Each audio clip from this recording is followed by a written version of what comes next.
G Kannada news ಈಗ ನಿಮ್ಮ ಮನೆಯಲ್ಲೇ ನೋಡಿ. ಎಲ್ಲ ಕೇಬಲ್ಗಳಲ್ಲಿ ಈಗ ಲಭ್ಯ. ನಿಮ್ಮ ನೆಚ್ಚಿನ ಜಿ ಕನ್ನಡ ನ್ಯೂಸ್ ಈಗ ಸನ್ ಡೈರೆಕ್ಟ್ ನಲ್ಲಿ number 292, Tata Play number 1664, Jio TV number 1334, NXT digital number 30, in cable number 30, city networks 51, U digital number 162, GTPL number 17, Rockline telecommunications number 42, Shri Basaveshwara cable number 168,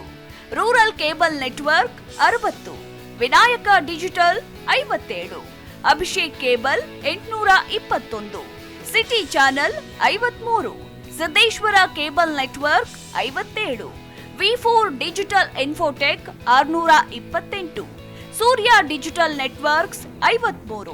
Gajanan digital number 836, Malnad infotech private limited number 56, Metrocast number 830, victory digital number 167ರಲ್ಲಿ ನೋಡಿ ಆನಂದಿಸಿ.